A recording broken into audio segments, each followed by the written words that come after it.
You catch your reflection one morning and think, when did everything start feeling different? You're eating the same, moving the same, doing what's always worked. But your body, it's changing the rules. This isn't about willpower, it's about learning a new rhythm. Today, we're unpacking how food, movement, and small daily choices can finally start working for you again. And don't forget to hit the subscribe button to get more real insights.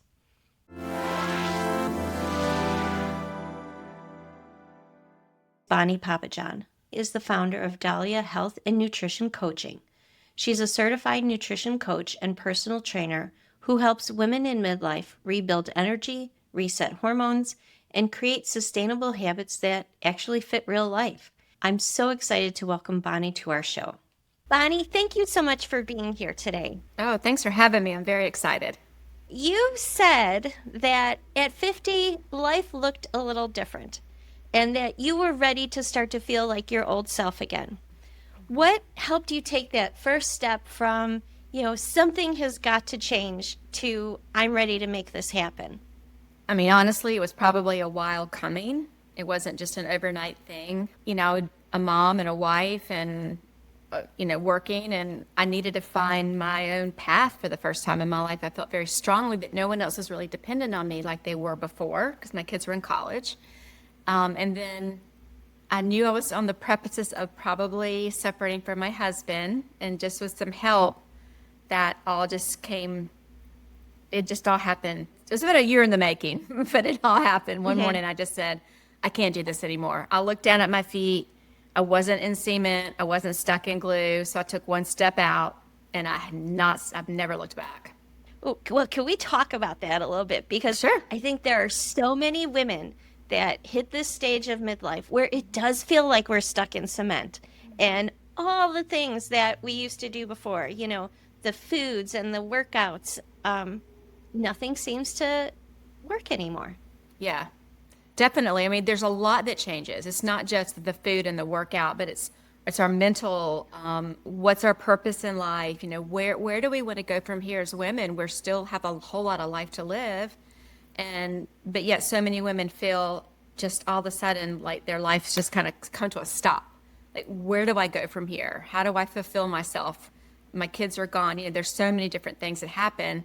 But it is so extremely common. I would say of the clients that I work with of that age, in the 50-year-old, 48 to 50, that's probably one of their number one their issues is they've got to figure out how to move forward with their life. Whatever that looks like, it's going to be different for everybody. Right. It is, but it feels like there's that similar emotional thread that goes through all of these stories.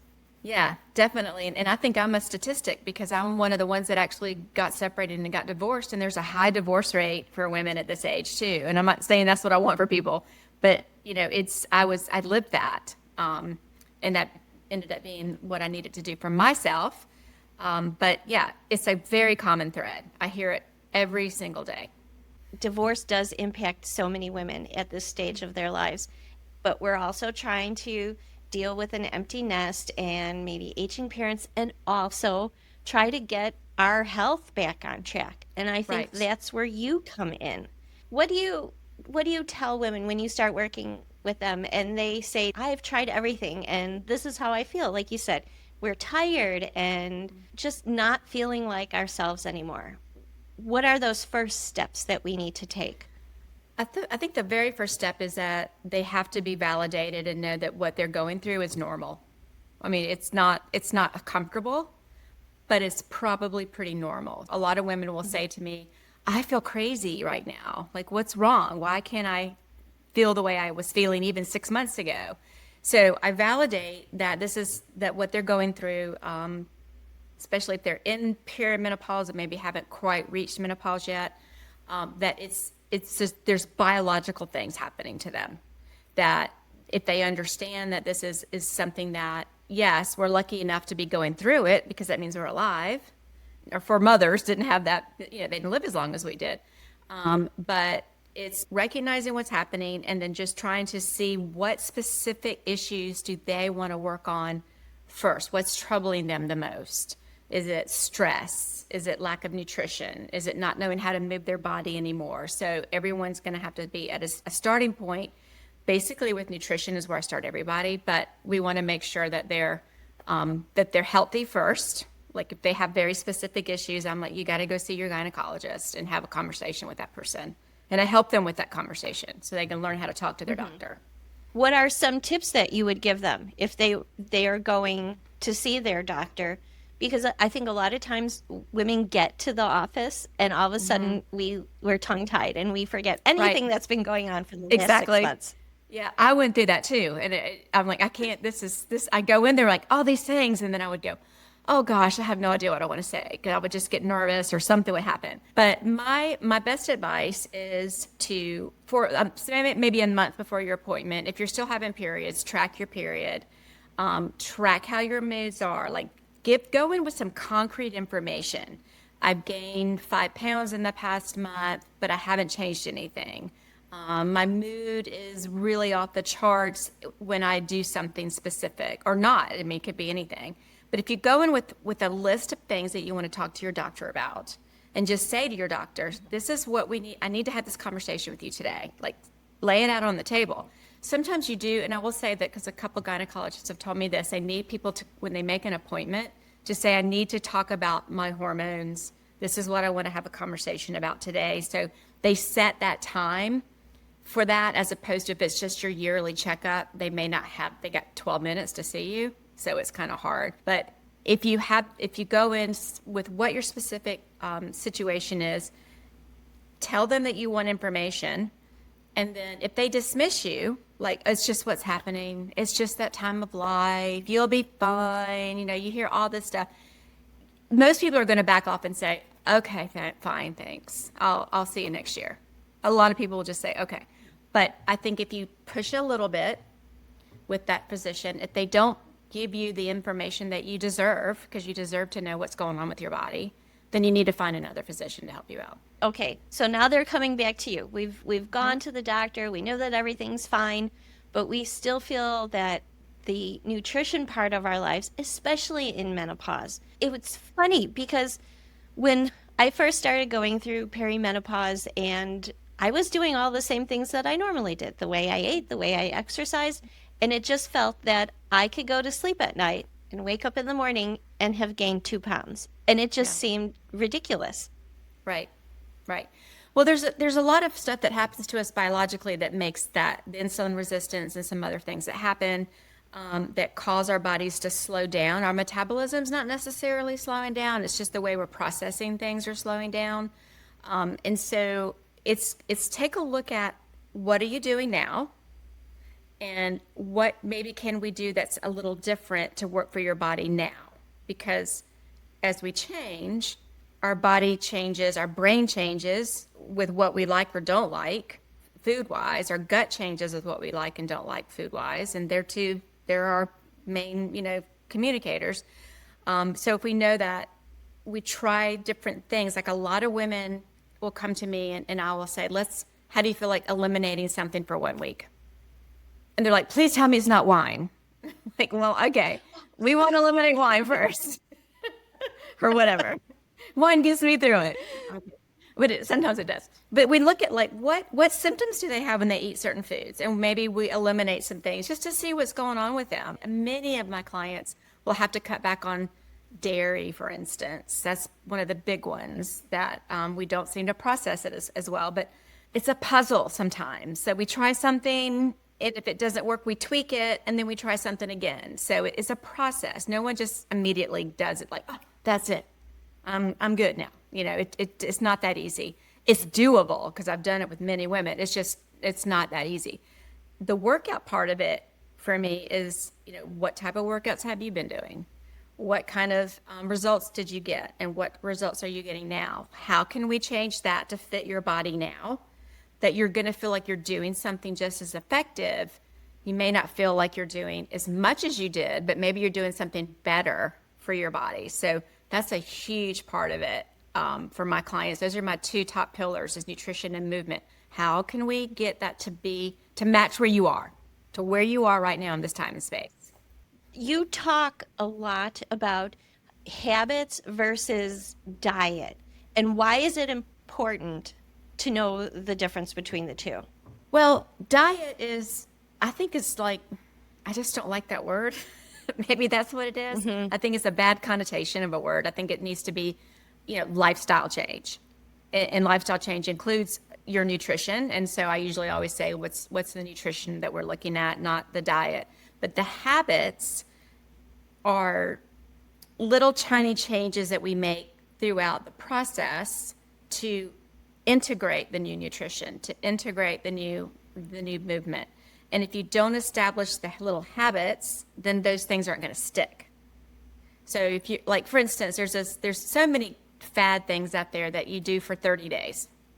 And that's great. You might lose a little bit of weight for 30 days, but did you establish a habit that after those 30 days are over, you want to continue on with that? If you do, great. If not, you're going to go back to your old ways and you're going to gain your weight back and you're going to feel sluggish again and all that. You're going to have brain fog. So what we're trying to do is establish little ways to create new habits by taking small changes and adding them bit by bit by bit.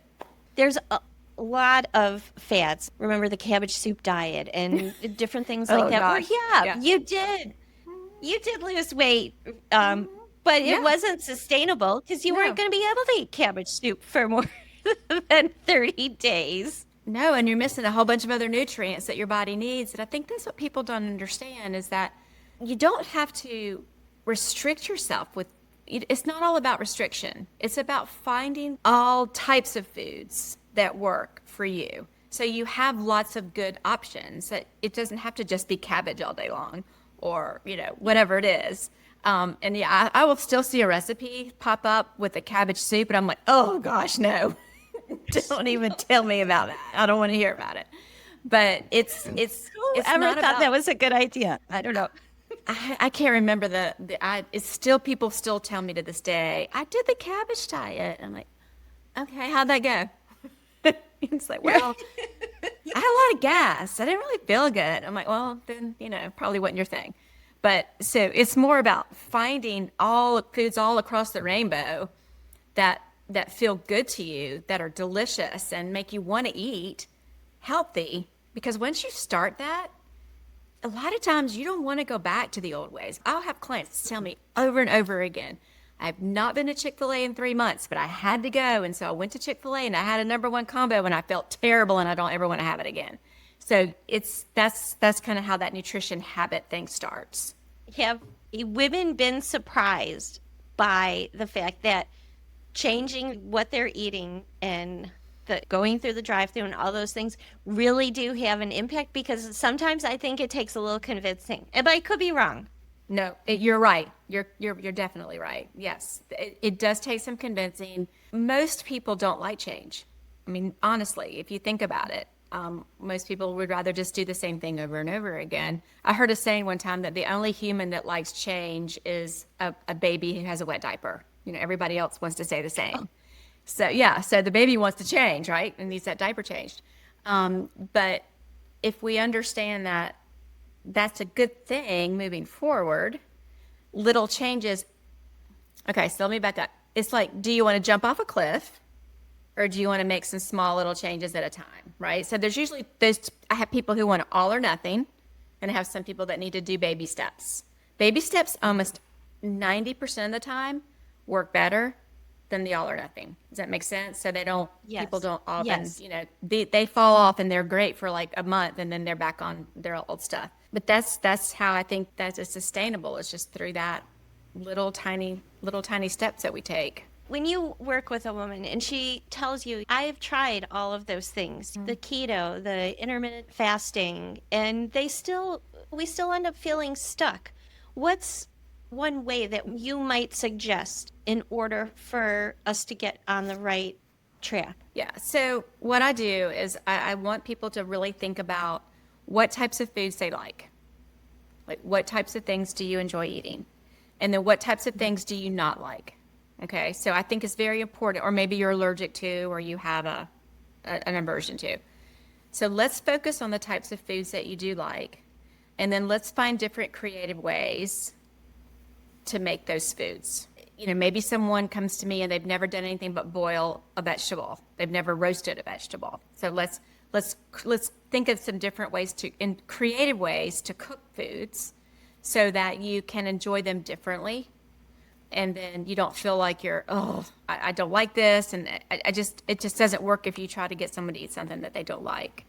And I think that's where we start. With my program, I have a recipe platform that I use that has over 7,500 recipes. So I can go in and say, this person needs, doesn't like Brussels sprouts and doesn't like peas and it needs to be gluten-free. It needs to be blah, blah, blah. And then I can put nutrients in there and then I can come up with recipes specifically for them to try. And if they're willing to try it, then that's how it starts. They have to be willing to execute the plan that we talk about.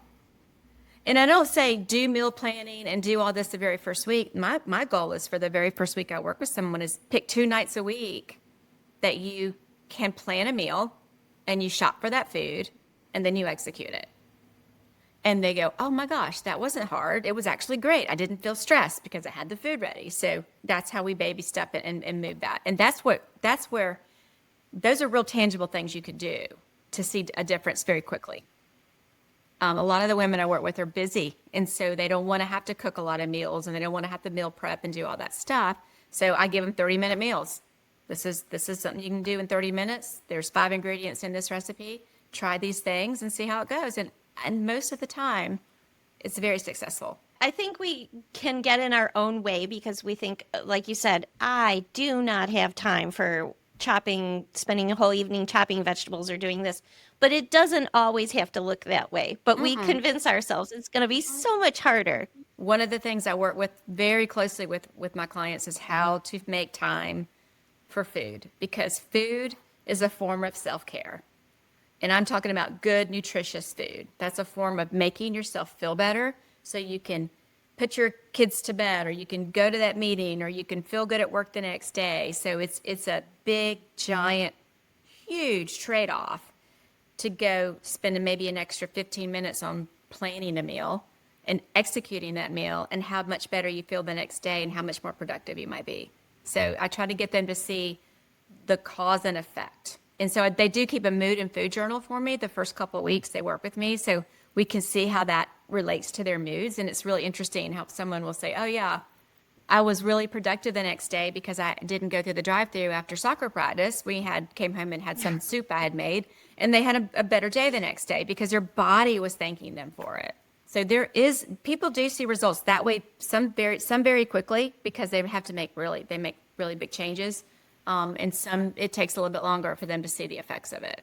Okay. Well, for example, like you just said, maybe you had to go through the drive-through after soccer practice, right? How can you kind of set yourself up for a little bit of success? So if it's a drive-through, or maybe you have something in your car that, while the kids might be getting chicken nuggets and French fries, you can have, I don't know, something. And that's where the planning comes in. That's where planning your week is critical when you have schedules like that. So you sit down on a Saturday or Sunday or whatever day works for you and your family, and you say, okay, these are the nights we have, practice, and then these are the nights I can cook, and these are the nights maybe someone else can cook, or these are the nights that I'm going to grab a rotisserie chicken or whatever it is. But if the plan is in place, and we talk about that plan a lot, how to start working on that plan and getting it in place for each individual family, then if they do the drive-through because the kids need the drive-through, then maybe they've got something at home they can eat, or maybe they have left the house. Before they left the house, maybe they had a protein smoothie, and so they're not hungry, and so there's ways to go throughout your day by setting yourself up to where you don't have to have that big meal at night. Maybe your bigger meal was at lunch that day. It sounds overwhelming, but it's doable with practical baby steps. I know I keep saying the baby steps because it's the only way it works, in my opinion, with my clients. But if you can make those practical decisions about what we're going to eat throughout the week, then that just makes it so much easier. Or maybe you put something in the crock pot that morning. And so when you get home from practice, everyone can eat whatever's in the crock pot. And I'm not just saying this because I'm I teach this to my clients. I lived this. This is what I did. I taught myself how to do this when I was in my 30s because I had to. No one taught me. There's no internet. I did it all on my own because I needed to be able to have that. I needed to be more regimented. So my kids would eat healthy Yeah. meals and I would eat healthy meals and my spouse would eat healthy meals. I didn't want to do, and we did drive-throughs. Everyone does, but make it the exception and not the rule.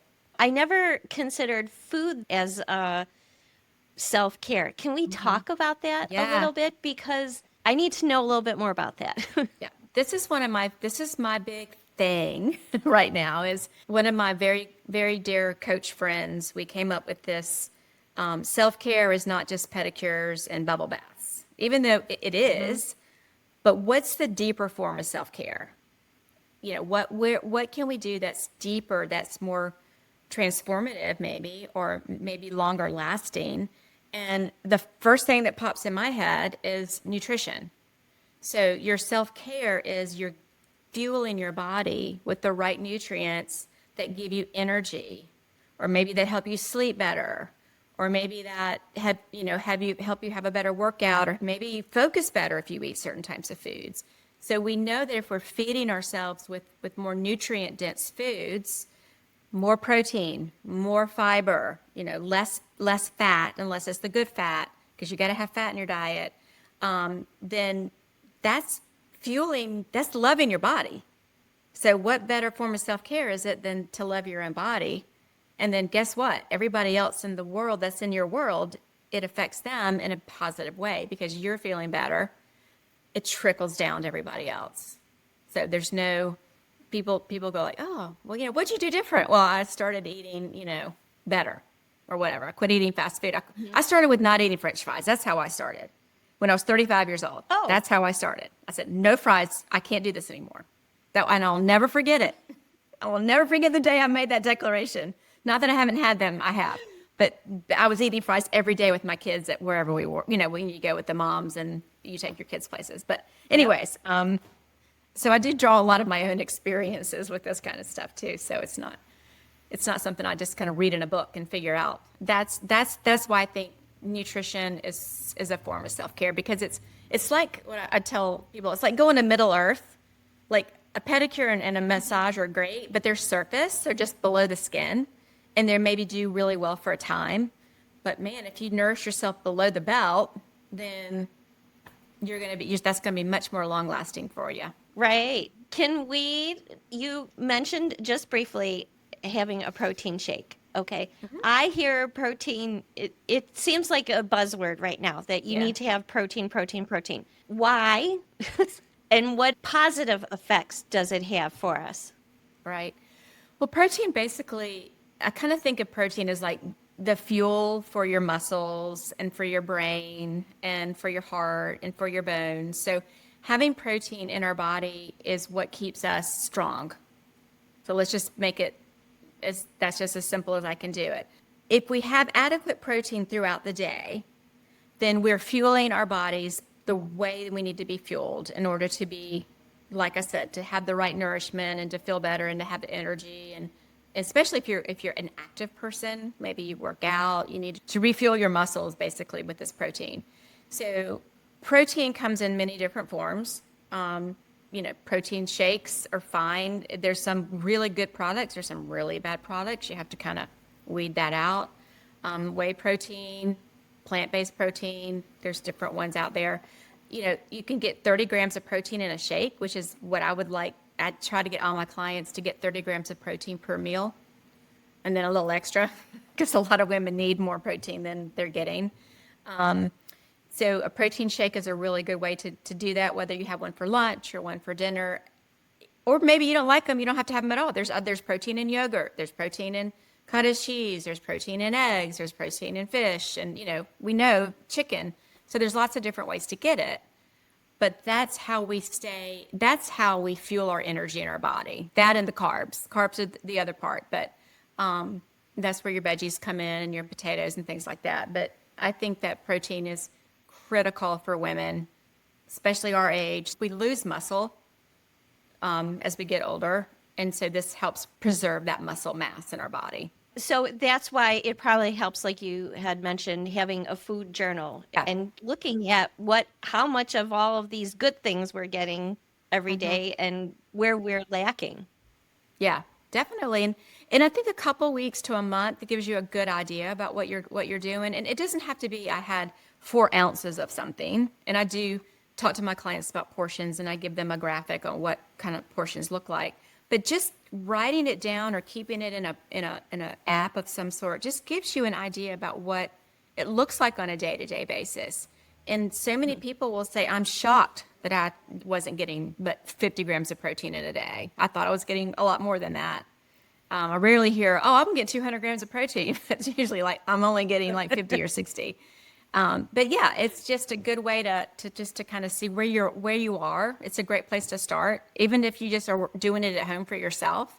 You can just write a little journal or, like I said, in an app and keep track of it that way and just see what it looks like. It is interesting when you start doing that because I always think that I'm drinking enough water or I'm getting in, all my fruits and vegetables until you start writing it down, until you start tracking Right. it and you realize, oh no, A I lot with didn't get, vegetables too. 64 ounces of water. Yeah. Yeah, and fiber too is another one that, I want them to get 26 grams of fiber a day, and I might have a client that's getting 9 grams of fiber a day. So, that's another one that we really need to stay on top of for our gut health. Is the main reason we really need to work on the fiber and digestion and all that. So the fiber and protein are the two things I'll look and water intake. Those are probably the top three things that we start with to see where you're at with it. When women, I'm sure they have to come to you and say this because I know I talked a lot about this with the women in my community, is that they just feel tired all the time. And yes, I'm sure it could be stress, and I'm sure it could be, any number of things. We're not getting enough exercise. When someone comes to you and says, I'm just tired all the time, where do you want them to start? Honestly, that kind of goes back to the first question I asked them is when's the last time you had blood work done? Because I want to Mm, see what their vitamin D level looks like, what their B12 looks like, what their iron looks like. Because a lot of women get those are things that we become deficient in. So have that panel of blood work done. Maybe what's your A1C? What does that mhm. look like? We want to make sure that you're not in towards going, moving into diabetes, type 2 diabetes. So those are really critical aspects. Blood work tells us a lot. Then I tell my clients that you need to go in and ask for these tests. The doctors around town are like, oh, please tell me you're not Bonnie Papajohn's client because you have a list of things you need. But they're also, if they're a certain age, I want them to have their estrogen tested. I want them to have their testosterone tested. I want them to have their progesterone and cortisol levels tested. So that's that's a big place to start. And I think it's important to start there because if you are deficient in any of those things, food can help it. Maybe some supplements will help it. We can find ways that are less that are more proactive long term as opposed to just taking a prescribed medication. You know, for whatever. I mean, I'm not a medical doctor, so I don't go into all that. The other thing too is if they come to me and they're like, I'm so tired. All right, so between the time that you can get that appointment, let's start working on your sleep. Let's start working on your stress management. Stress management is critical, and that goes into that self-care thing that we were talking about. That's a form of the cortisol and being crazy in your body if you're super stressed all the time. How are you managing your stress? What does that look like to you? And then it all goes together. You have to start Mhm. somewhere, obviously, but through the course of working with me and other coaches that I know and that I collaborate with, we know that you can't do everything all at once or else it's not going to work. So we start where we think that client needs that the most. And sometimes it's as simple as quick going through the drive-through, and sometimes it's as difficult as, let's try to figure out to get you a better nighttime routine. Just see if we can figure out how to work your stress levels a little bit. Do you advocate for yourself? Can you talk to your spouse about how you're feeling? Can you talk to your coworkers about how you're feeling? So it's a lot. It's just not black and white, but once you get through some of those phases, people are always saying to me, wow, I never considered that as why I'm so tired. Like that never crossed my mind that that's what's causing this. And we live in a society where we're constantly on internet and we've got phones and we've got, computers and we've got everything coming at us. We weren't made for that. That's not our biological makeup. It's not to have all that constant stuff coming at us. So if we can figure out ways to help, we can't control the stress most of the time, but how do we react to it? How can we change the way we react to it? That might make a difference. I think one of the things that I've heard you mention is strength and movement. But a lot of us, unfortunately, haven't exercised in a really long time Yeah. or don't exercise on a regular basis. We're, from the house to the car, into the Yeah. office, and that's it. Where do we start? How do we start to incorporate more movement into our lives? And, to your point, I have heard that strength training can sometimes be more important at times in our lives than aerobic training. Yes. I think at this stage of life, it probably is. And I can give you a couple of reasons why I think that. Back to the original question, I think the very first thing people have to start with is a walk. Just get outside and walk. Whether it's 10 minutes a day to start, and then maybe 20 minutes, the next week or whatever that looks like. Just moving your body first is the most important thing. What types of exercises maybe do you think you would like? Would you like to try yoga? Maybe you would like to try Tai Chi, which is really good for aging adults especially. I mean, it's good for everybody, but it's great for the brain and for balance and for focus and all that. Maybe someone used to love to ride bikes. And they're like, well, maybe I'll get a bike. So you just start to cultivate what types of things are they interested in? How much time do they have? I'll have people say to me, I'll never work out because I don't have time and I hate it. And I don't want to be hot and I don't want to be sweaty and I don't want to be sore. Well, we're not going to do those things. That's not how it works now. We're going to change it up.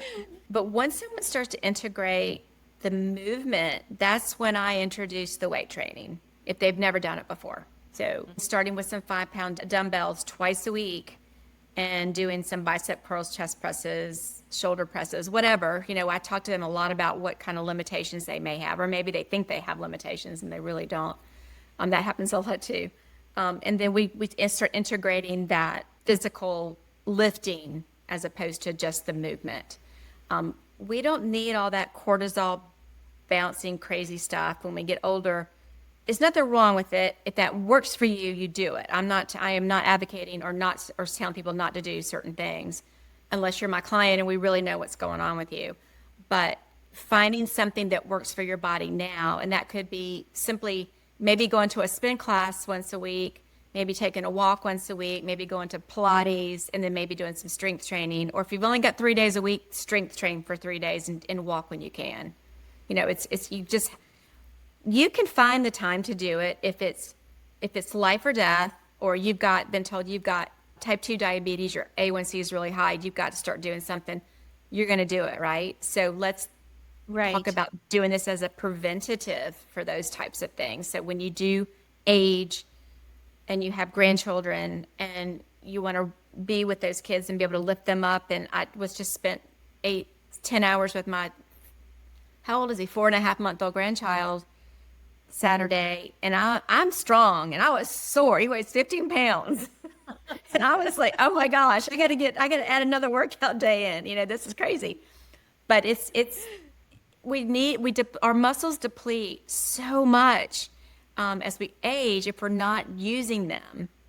And then bone loss is another part of that. If you strength train, you have less bone loss, less osteoporosis or osteopenia. So it's like kind of putting money in a piggy bank for yourself.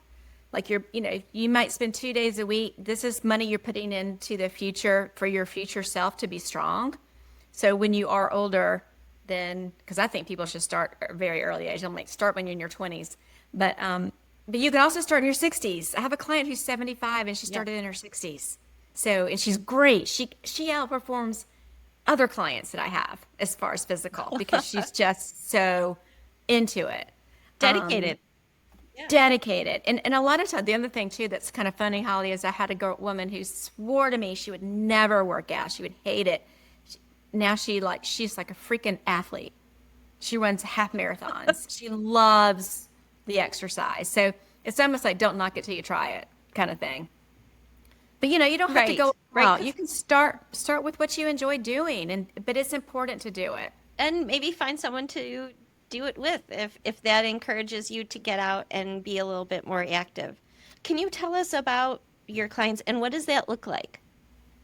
Yeah, so I work with females. I have a female clients that so I have a couple doctors that refer to me that usually have a health issue that we're working on. But my ideal client is, probably someone in their late 30s on up, someone maybe who's experiencing menopause, perimenopause symptoms, and or Mhm. either the weight gain, the weight shifts. I do have a expertise in weight loss. I've been doing weight loss for 15 years. So we work for a 12-week period on my four pillars of the program that I have written, which is written more in my head than written on a piece of paper. There's not modules for people to do. It's more like this is what we do each week. But we work on nutrition, we work on movement, we work on mindset, stress management, and then we work on education and advocacy. And so that's like at the end of the 12 weeks, it all comes together.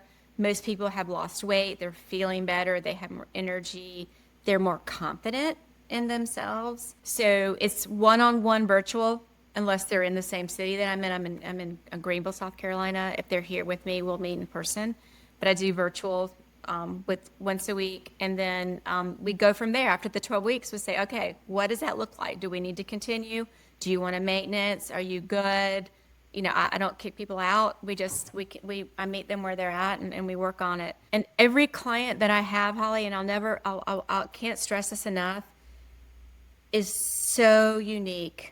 Like no one's ever the same. So that's why I don't have modules and things for people to do. They fill out a check-in sheet for me weekly, and that's how I initiate our conversation. That's where we start. You mentioned this, let's talk about that. And I have a couple other coaches that help me out that will come in as collaborators with me to help them understand maybe something that's going on with them that's not my expertise. So I'll bring in a transformational coach who does human design. I have another coach who is a somatic yoga therapist, and she comes in and helps with mindset.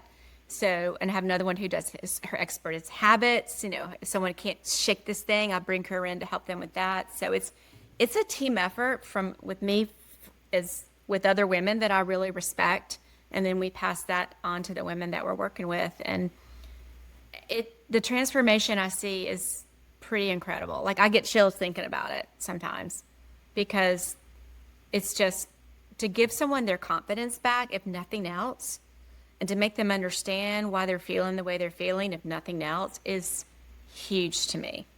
That's what I'm supposed to be doing. That's what my calling is. And I didn't find it until I was late in life, but that's okay. It's here now, and I don't plan to go anywhere for a while. So, but that's what it looks like So to work with me. it might not always look like the number on the scale then. Like No. maybe there are other milestones or goals that a person could meet Yes. to gain that Yes. confidence back.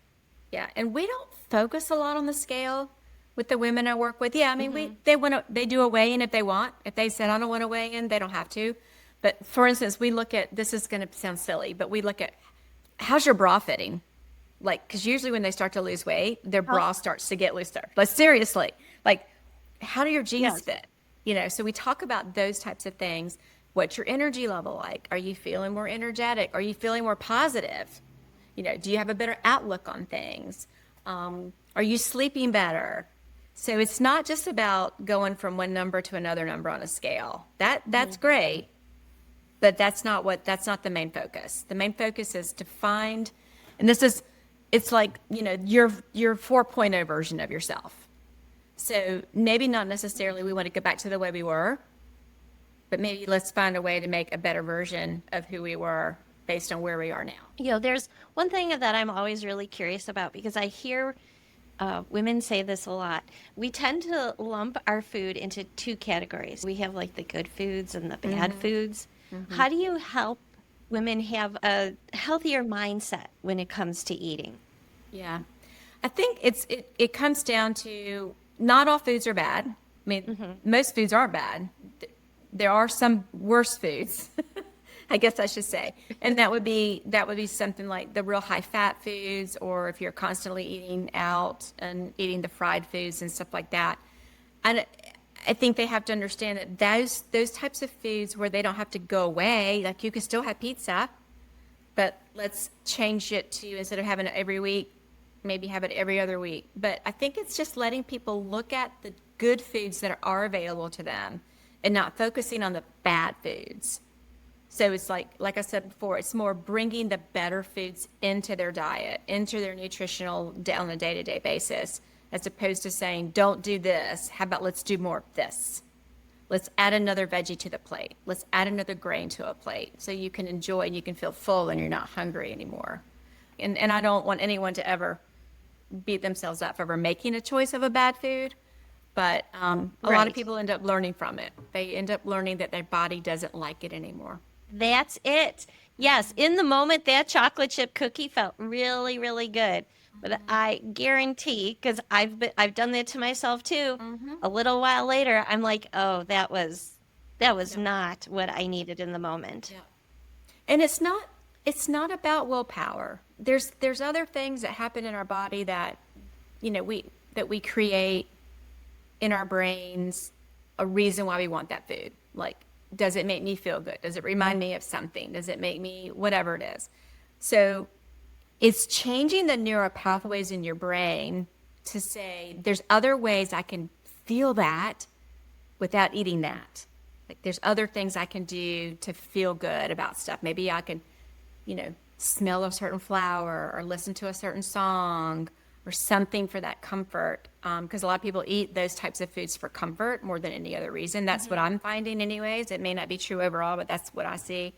So just being able to recognize that too, and knowing it's not always a willpower thing. There's more to it than that. There's a lot more to it than just, and it's complicated. It's just ghrelin and leptin and all Yes. these crazy things to our bodies. So, which is a whole nother conversation. But understanding that there are reasons why that our that physiologically we do some things makes it, sometimes it just validates people, and it helps them make the right decision when it comes to, I'll have one cookie, and that's great, but I'm not going to have four, Yes. you know? Right, right. Because you could still feel satisfied and maybe Yeah, meet a need for that cookie. sure. I did it Um, yesterday. My okay. partner made chocolate chip cookies. I went, why did you do that? He goes, because I wanted them. I went, okay. I ate one of them, and it was great. I ate one again today. It was really good. Like, get them gone. See, even the coach does it. Yes, but that's what I was just gonna say. I was gonna pick on you for a minute. So do you still find that maybe there's a habit that you have to be aware of? Yes. So for me, it's because I've been practicing this for so long. It's more of I know how I'm going to feel if I do it. Like, I can recall it instantly now. Like, if I'm busy and I'm out in the car and I'm starving because I forgot my snack bag, because I don't leave my house without my snacks, because I'm a low blood sugar girl. I got to eat. I know that if I go through this drive-through, I'm gonna feel bad. And I'm not gonna be able to get my work done. So I really do that. But I will say, I will stop. I will do French fries. It's still my favorite thing to eat. I'll still have pizza every now and again. I still drink wine a couple nights a week. I do it for pleasure. I don't do it out of, I have to have this. I do it because I enjoy it. And if I do it regularly, if I do it sporadically, it's manageable. It's like the 80-20 rule. You don't have to be 100%. No one needs to be 100%. It's just not the real Yeah. world. Let's live in the real world. 80-20 is a stretch for some people. Well, let's start with 40-60. Just start with where you're at and try it. Like I said, I just know that if I do the thing that I shouldn't do, I'm going to pay for it. And I have my own health issues that I have to deal with when it comes to food. And so that's how, that's how I basically got myself back healthy, was by eating the right types of foods. So I've been through all that. Is there, for someone watching today, a woman watching today, and she's feeling like things just aren't working out well, and she'd really like to start with some good habits. What would be the one like little step that somebody could take on the road to a healthier, happier lifestyle? I think one of the things that we don't do with ourselves is we're very, very hard on ourselves, and we don't forgive ourselves for things that we deem are not right. So especially as women, we tend to over over stress and over protect others, and we don't put ourselves first. So I feel like women need to learn how to put themselves first, and that when they do that, that's when they can focus on, maybe I can change 2 things this week for my nutrition. Maybe instead of going and getting that one thing I get every day for lunch, whatever it is, maybe I can change that a little bit. Let me see what that looks like. Maybe I can go to bed 30 minutes earlier tonight and get a better night's sleep. So, once again, it's kind of like what's going on with that person, and what do they specifically need, or how are they feeling, so we can start somewhere. It doesn't have to be a big start. It really doesn't. But I know so many people, they are overwhelmed. They don't know where to begin. They don't have a clue of even how to take that foot out of the cement and walk forward, like I talked about earlier. But if you sit with yourself in the discomfort for a little while, or maybe you journal, or maybe you meditate, or whatever that kind of gets yourself into your own headspace, maybe that will come to you. Maybe if you give yourself some space, then it will come. Like, I need to start by doing this. This might make me feel better, whatever it is. Maybe it's going to be taking a walk today. That's probably my favorite thing, is get out in nature. Be in nature is like the best thing. Maybe it's I'm going to get up in the morning and I'm going to spend 3 minutes in the sunlight before 10 a.m. to let the circadian rhythm get natural in my body, and the sunlight gives me vitamin D. I mean, seriously, I do that every morning when I can. Just that 2 to 3 minutes in the sunlight. Yeah. So it can be something super small. And when you start to feel better, you want to make more changes. It clears things a little bit for you. If you start to get a little bit of a reaction from something in a positive way, then you're like, oh, well, this is good. Let me keep doing this, and let's maybe tack something else on and see if I can try something else. Yeah. And the sky's the limit. I really enjoyed talking with you today. If somebody wanted to know more about what you do, or maybe how to work with you, where's the best place for us to find you? So they can go to my website, which is dahliahealthandnutritioncoaching.com. They can also find me on Facebook and Instagram. Bonnie Papajohn, if that's probably the best way to find me on Facebook. I think it's Bonnie PJ Health. I have like too many handles. It's because all these things kind of came up all at different times. But the website gets you to me immediately. It's my email, it's my phone number. You can call me, email me, message me on Instagram, Facebook, and I will respond. I don't work with a lot of people at once because I want to give everybody the best white glove treatment I can. So I limit my clients. I definitely have some openings right now. I've got a few people that just kind of graduated. So I do have some spaces open, and I do a 101 free discovery call for anybody that wants to do it. They can go to my website and schedule that. And it's just a quick phone call to see if I'm a good fit for them and if they're a good fit for me. And everybody gets that regardless. So, well, I just want to say thank you so much for taking the time today and for educating us a little bit on how we can just take a little bit better care of ourselves and give ourselves a little bit of grace when things aren't exactly going right. Thank you. Thank you so much. I appreciate it. Thank you for joining us on Real Insights. If you want to hear more about how other women find their rhythm in menopause, order your copy of Impart, Real Stories, Real Wisdom, Real Menopause on Amazon today. And don't forget to join the conversation at joinimpart.com. Until next time, remember that menopause is a journey, but you're not alone.